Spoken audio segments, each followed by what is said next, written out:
Hello student, welcome to तासु academy. आज का जो लेक्चर है फ्रेंड वो है इंडियन हिस्ट्री पे बेस्ड।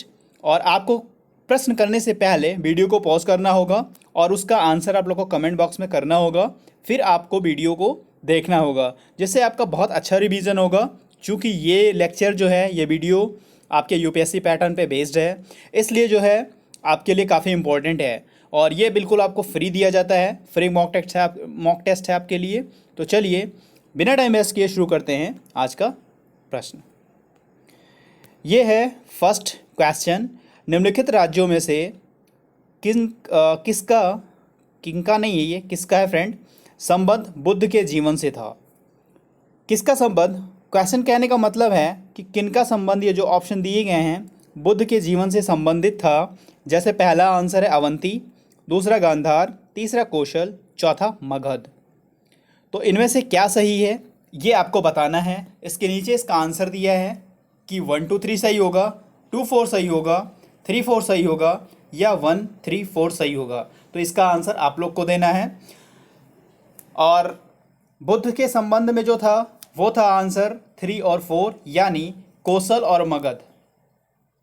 ये दो जीवन जो था बुद्ध के जीवन से संबंधित था, यानी कौशल और मगध, ये दो चीज़ें बुद्ध के जीवन से संबंधित हैं।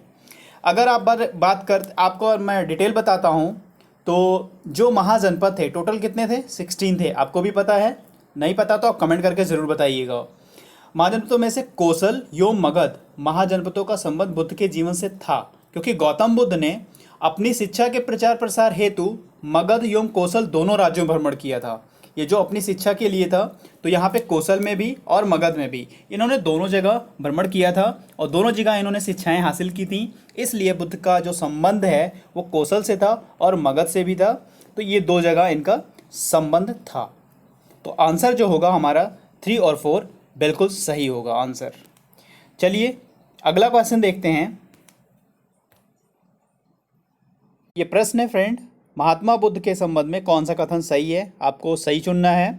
तो पहला जो ऑप्शन है उनका जन्म कपिलवस्तु में हुआ था।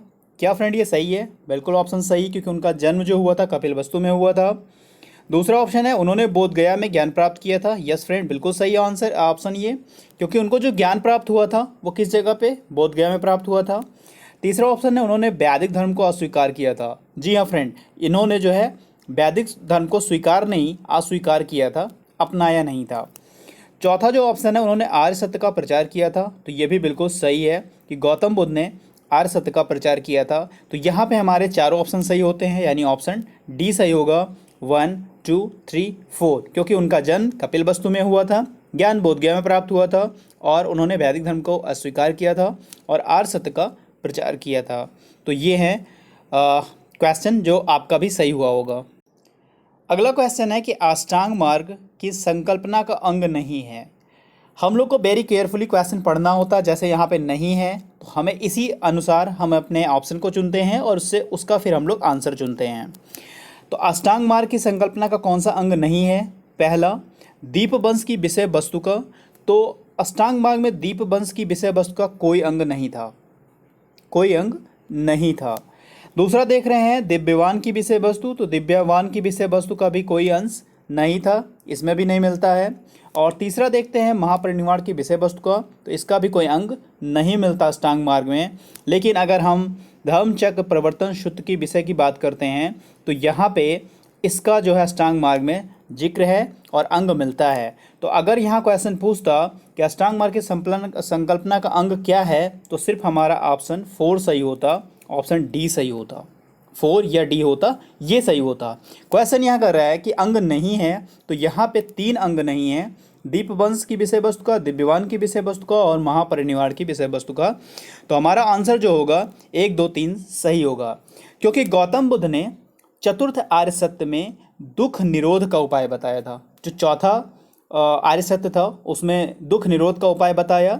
इसे दुख निरोध गामिनी प्रतिपदा भी कहा जाता है। इसे मध्यमा प्रतिपदा या मध्यम मार्ग भी कहते हैं। उनके इस मध्यम प्रतिपद में टोटल कितने 8 सोपान थे, टोटल 8 सोपान हैं, इसीलिए इनको अष्टांगिक मार्ग भी कहा गया है। इनके 8 सोपान में ये भी देख लें आप, सम्यक दृष्टि, सम्यक दृष्टि, सम्यक संकल्प, सम्यक वाक्य, सम्यक कर्मार्थ, सम्यक आजीव, सम्यक व्यायाम, सम्यक स्मृति एवं सम्यक समाधि, ये सारे 8 सोपान में इनके शामिल हैं। ठीक है फ्रेंड, तो ये चीज़ें आप नोट करें और नोट करने के बाद इसको रिवीजन करें, क्योंकि यूपीएससी पैटर्न पे जो क्वेश्चन आते हैं बिल्कुल लॉजिकल आते हैं और आपको डिटेल एक आनी चाहिए उसके लिए।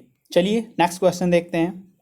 फ्रेंड ये क्वेश्चन है गौतम बुद्ध के बारे में क्या सही है, तो बिल्कुल क्वेश्चन को हम लोग वेरी केयरफुली पढ़ेंगे, फिर इस ऑप्शन को पढ़ेंगे, फिर हम लोग आंसर करेंगे। तो गौतम बुद्ध का पहला जो ऑप्शन है कि वे कर्म में विश्वास करते थे, बिल्कुल फ्रेंड, गौतम बुद्ध कर्म में विश्वास करते थे, क्योंकि महात्मा बुद्ध क्या था, उनका कर्म सिद्धांत था, वो कहते थे कर्म ही मतलब सब कुछ है, तो कर्म में विश्वास करते थे। दूसरा ऑप्शन देखते हैं कि आत्मा का शरीर में परिवर्तन मानते थे, बिल्कुल, वे कहते थे कि पुनर्जन्म में विश्वास है, आत्मा के साथ साथ, यानी वह आत्मा में विश्वास न करते हुए पुनर्जन्म यानी आत्मा का शरीर में परिवर्तन मानते थे। ये बिल्कुल ऑप्शन हमारा सही है। ऑप्शन 3 देखते हैं, निर्वाण प्राप्ति में विश्वास करते थे, वे निर्वाण प्राप्ति में भी विश्वास करते थे, तो ये भी ऑप्शन बिल्कुल सही है। ऑप्शन 4, ईश्वर की सत्ता में विश्वास करते थे क्या, नहीं फ्रेंड, क्योंकि गौतम बुद्ध ईश्वर की सत्ता में विश्वास नहीं करते थे, तो ये ऑप्शन हमारा हो जाता है गलत। तो क्या सही है, तो 1 और 2 3 सही है, यानी ऑप्शन 1 2 3 ये ऑप्शन बिल्कुल सही है। फ्रेंड आई होप आपका भी आंसर बिल्कुल सही हुआ होगा। चलिए नेक्स्ट क्वेश्चन देखते हैं।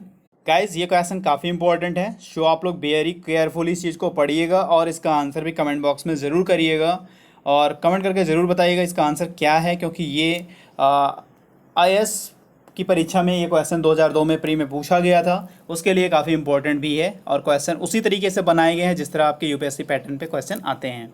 प्राचीन भारत के बौद्ध मठों में पर्वन एक समारोह होता है, आयोजित किया जाता था, यानी ये 4 ऑप्शन दिए गए हैं, तो इन 4 ऑप्शन कौन से सही हैं, जिसमें पर्वन नामक समारोह का ऑप्शन बिल्कुल सही होता है। तो देखिए चलते पढ़ते हैं कि संघ परनायक और धर्म तथा विनय विषयों पर एक एक वक्ता को चुनने का अवसर होता था, तो ये पर्वन नामक समारोह में नहीं होता था फ्रेंड, तो पहला ऑप्शन हमारा हो जाता है गलत।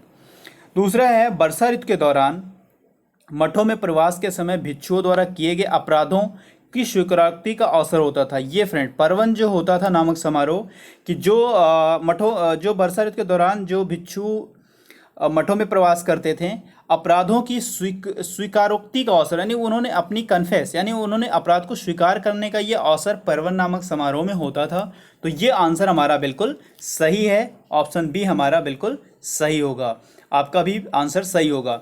एक चीज़ में ये जान लें फ्रेंड, जो पर्वन नामक समारोह है वो वर्षा ऋतु के समय 4 महीने बौद्ध भिक्षु महाविहारों में रहते थे, वहाँ पे निवास करते थे, क्योंकि ये 4 महीने वहाँ पे उनको रहना होता था और इस समय धर्म प्रचार का जो भी कार्य होता था वो बंद रहता था, यानी स्थगित कर दिया जाता था, क्योंकि 4 महीने उनको वहाँ निवास करना पड़ता था। और जैसे ही वर्षा ऋतु की समाप्ति होती थी तो फिर से वो पुनः जो है धर्म प्रचार के कार्यों में लग जाते थे और शुरू हो जाता था। तो बौद्ध भिक्षु पर्वन नामक समारोह का आयोजन करते थे इन वर्षा ऋतु के समय, और इसमें जो क्या करते थे कि भिक्षु जो भी अपराध किए होते हैं, जो भी उनसे गलतियां हो जाती हैं, तो इस पर्वन नामक समारोह में उसको वो लोग स्वीकार करते थे और स्वीकार करने के बाद उनका निदान होता था। तो ये चीज़ें काफ़ी इंपॉर्टेंट है पर्वन नामक समारोह से। तो आई होप फ्रेंड आपका भी आंसर बिल्कुल सही हुआ होगा, क्योंकि ये क्वेश्चन IAS प्री के 2002 में पूछा गया है, काफ़ी इंपॉर्टेंट है। तो चलिए फ्रेंड मिलता है नेक्स्ट वीडियो में। God will you to all, thank you for watching. Channel को सब्सक्राइब फ्रेंड ज़रूर करिएगा।